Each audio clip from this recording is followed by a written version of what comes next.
Hi guys, my name is Layla Sophia. I am an artist and fine jewelry designer. If you like contemporary fine jewelry, if you like luxury handbags, all things interiors, and I have some fun videos for you. You guys, another kind of like slightly freeform video that I have. This I've been thinking of for a very long time. I always feel like, because I'm very anti-trend, but I really feel like a collective shift away from like very quick, rapidly changing trends into more authentic dressing. Maybe I'm just, you know, wishful thinking, but I don't know. I'm very curious to hear everybody's thoughts. And so again, another kind of like discussion-y video based off of and jumping off of my video from the row, and again, other videos that I've done in the past. We're gonna be talking about how to stay true to your own style and even maybe grow your own voice even more in 2024. First and foremost, if you guys are new here, thank you so much for tuning in. I can't wait to see you in all of my future videos. Make sure that you like this video, subscribe to my channel, follow me on Instagram at Layla Sophia Jewelry. I put up videos every Wednesday, Friday, and Sunday, and so I cannot wait to see you guys in the next one. Again, as I said in my long-winded intro, I just feel like, you know, we all, I feel like a bunch of us in this community have been talking about this. We have to admit, 2023 was an interesting year in the luxury community, and it's ironic because it was my first year here on YouTube. And again, someone like me, just full disclaimer, if you guys are new here, I'm like very anti-trend. I've dressed the same way for like 10 plus years. And I think I'm like, I for a lot of reason, I realized like, is it nature or nurture? Like whatever the luxury version of nature or nurture is. Because I'm a plus size woman, I've like never had access to luxury clothes. I had talked to some of you guys who have had very similar, you know, experiences, which is like, you know, I've talked again in my Phoebe Philo video and a bunch of different videos about on how that's like just wild and ridiculous. And it's changing a little bit, but not in luxury, not in like the top brands. I still don't have access to.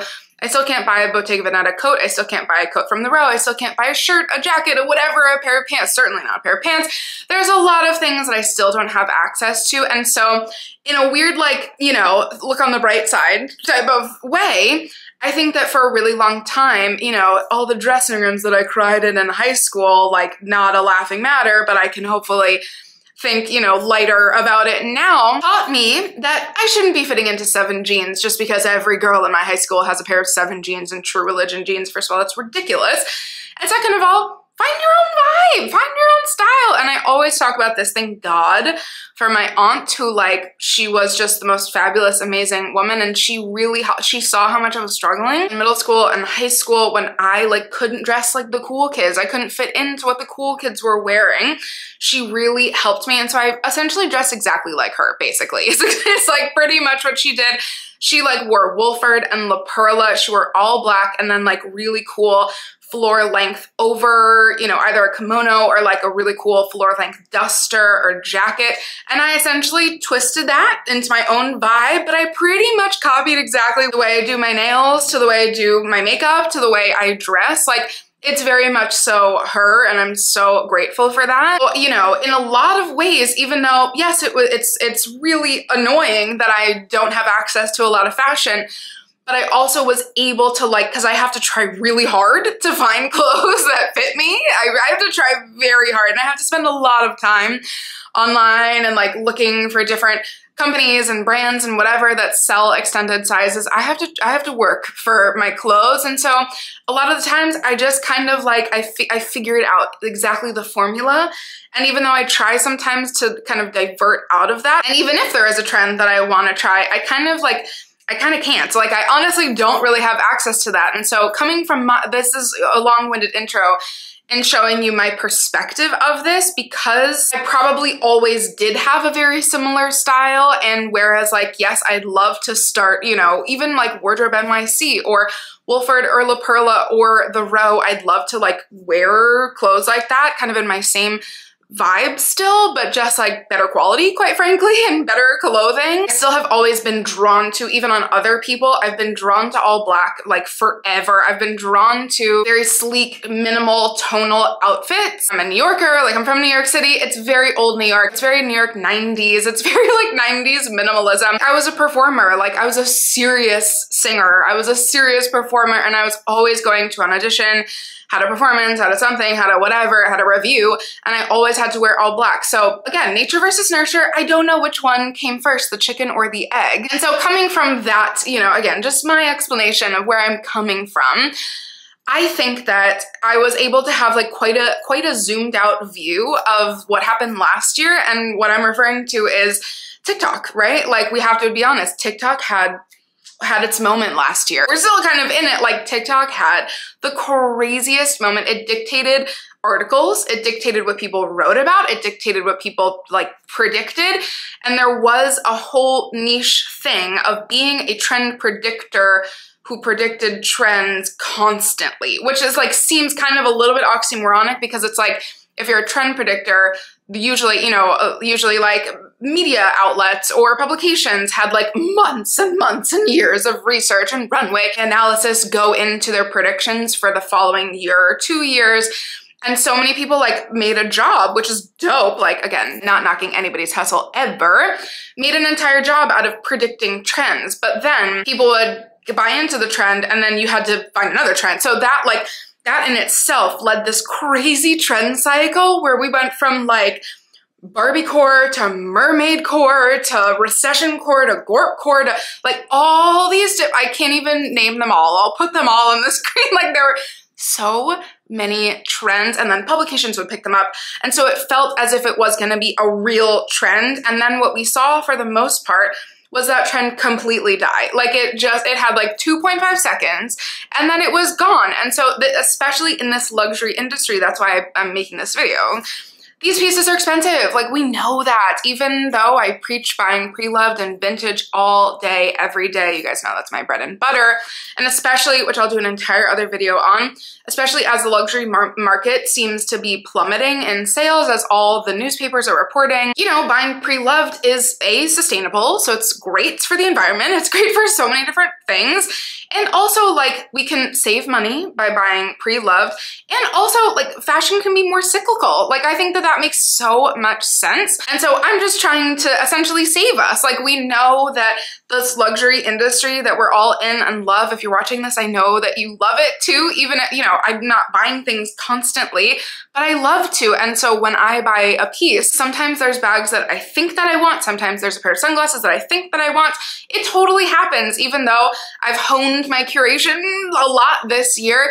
Please, like, before, you know, years ago, I like sold my entire luxury bag collection, and now here we are collecting it again, you know? You know, to repeat myself again, it's like, these pieces are expensive. I'm trying to also save us from buying into a quick trend that's not even gonna last, that you might not even like, but just because you've seen it constantly on social media, on a publication, on an Instagram page, on a fan account, that you can take your time. You can take your time. And if for some reason a mermaid core-esque bag or pair of shoes spoke to your soul, and that's what you love, and that's what you now want to collect, you go for it. But that's the point, is that finding something that that truly speaks to your soul, that you love so much, is so much more fulfilling than buying into a quick trend. This is, again, like a very free-form kind of discussion-esque video. I guess my point is, I think that I've seen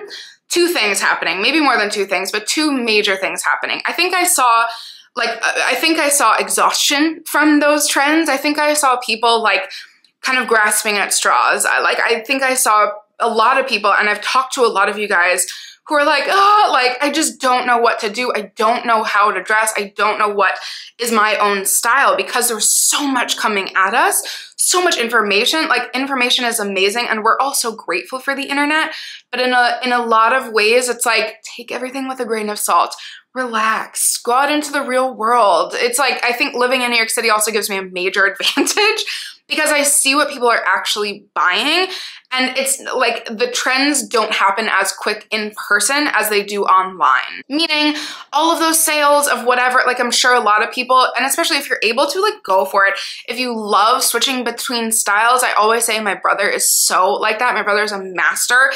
he's like truly a chameleon. He can switch between styles like effortlessly, and one kind of leads into the other. But then if you see a picture of him from last year to this year, it's like two different styles completely. So I envy that. I talk about that all the time. I love that so much. But I think there was a fatigue that we all felt. There also not just a fatigue, but the second point is that there really is like a landing spot. Like I think we've reached a plateau in the crazy trend cycle world where, you know, the bigger overarching, let's say, trend of the last like, what, 2-3 years was the Y2K trend, right? Like that was huge, that was massive, and that really was a trend.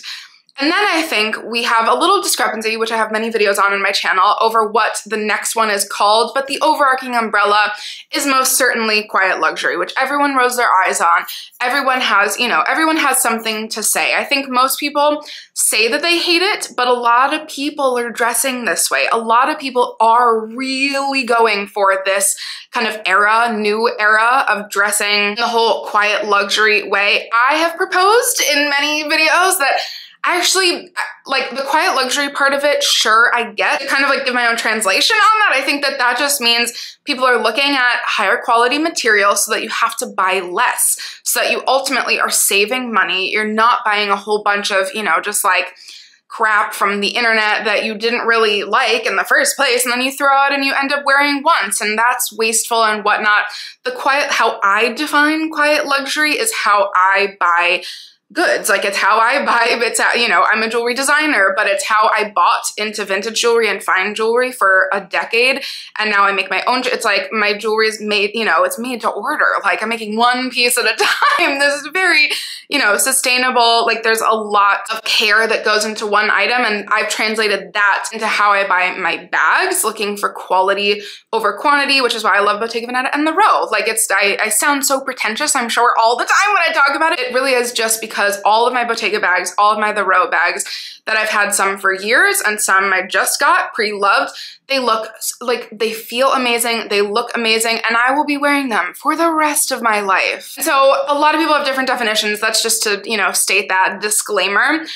But it is interesting because I'm not sure, like I think it gets a bad rap, but really a lot of people's outfits are like lean very 90s minimalist. I think the whole, like, yes, there was a moment of people getting very into like the old money aesthetic, and like I'm from Westchester and Connecticut and New York City, you know, I grew up in between those three places. I grew up with that style. It was a little triggering for me. It's just me being honest. I grew up with that, with the country club, old money style way of dressing, and I so like tried to divert my way around that. My brother makes fun of me all the time for that. But you know, personal interjection there, that was more so a quicker trend. I think the way a lot of people I see in person and online are dressing in more of a 90s minimalist way, going monochrome, going a little bit toned down, going a little bit more like take something away, taking so, you know, right? Like during the Y2K dressing trend, which was years long, again, it was add a belt, put cowboy boots, and put the shorts on and a skirt over your jeans, and add some hair accessories and whatever. People are taking a hair accessory away.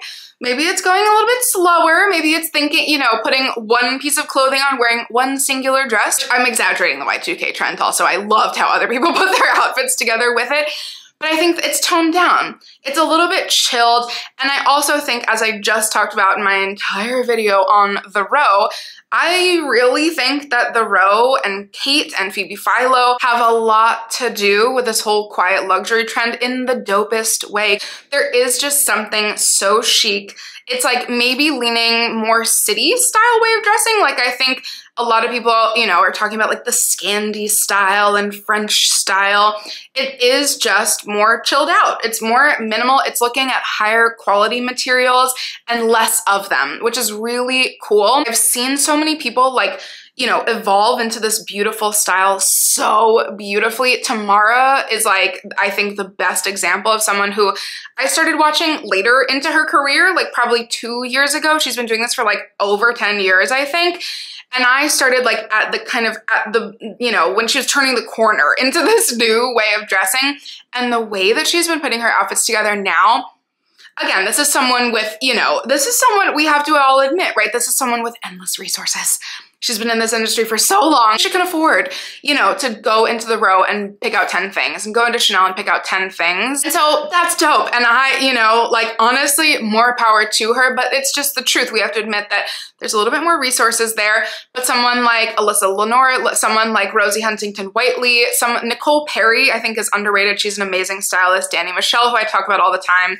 These are the people who I follow, who I think have genuinely been dressing this way for a really long time. Tamara, I think, has just like honed this vibe of style, which is why I'm fixating on her right now, because it's really quite gorgeous, the outfits she's been putting together. Long story short is that, like, I think there is just, that is kind of the overarching thing, is that first of all, you don't have to do this in a minimal, you know, quiet luxury way. You can still dress Y2K, you can still dress like color blocking, you can still dress in, the dopamine dressing is another big one that wasn't just a trend, that was an era of dressing after the pandemic. And before that, like, we had streetwear, you know what I mean? It's like, we can go, I could do another video that's like more so talking about the actual overarching trends of the last like 10 years. I'm just here to tell you that it gets a really bad rap, but I think it's really cool. My overarching point for this video is not that like quiet luxury is gonna be, you know, the long-standing trend for the next few years.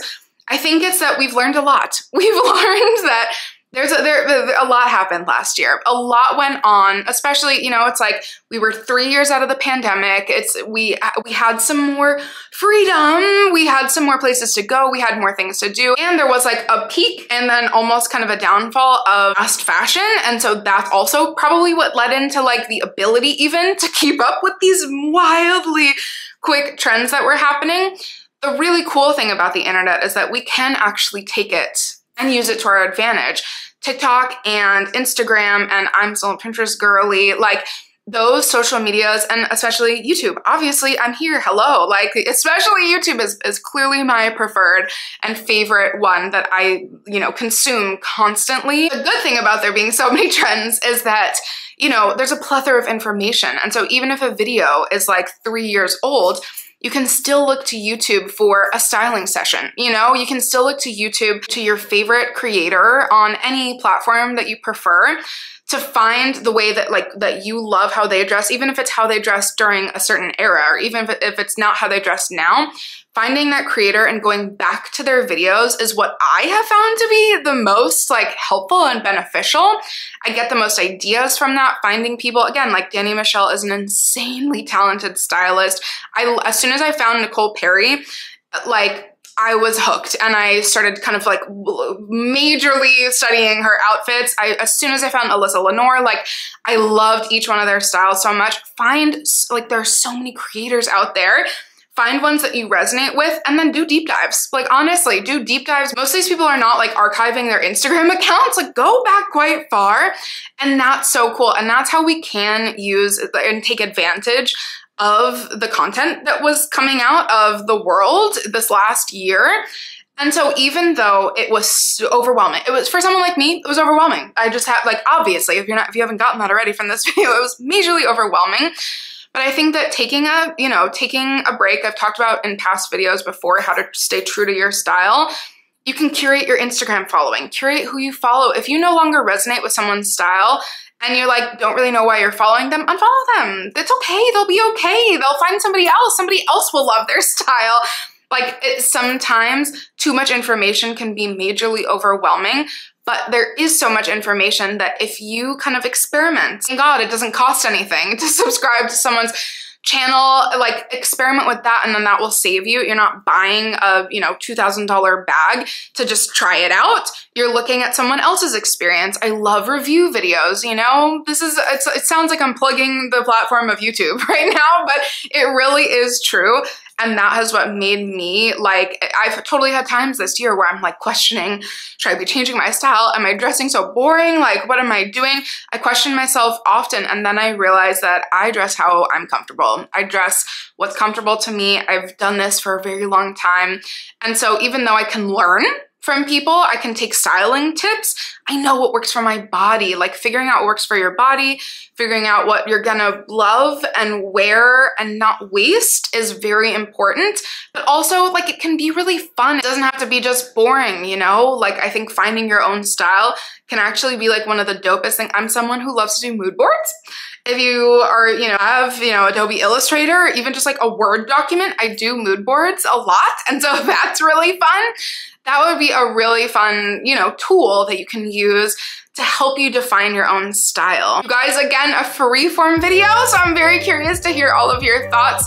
This is, we went in from a crazy year, and I think there's gonna be some calmness happening this next year. I think that authenticity is needed right now, and I think people are craving that, and I'm very curious to hear your thoughts. I'm sure I have many more, quite frankly, so this might be the first of many videos. As always, I'm so grateful to you guys, and I will see you in my next one. Bye, guys.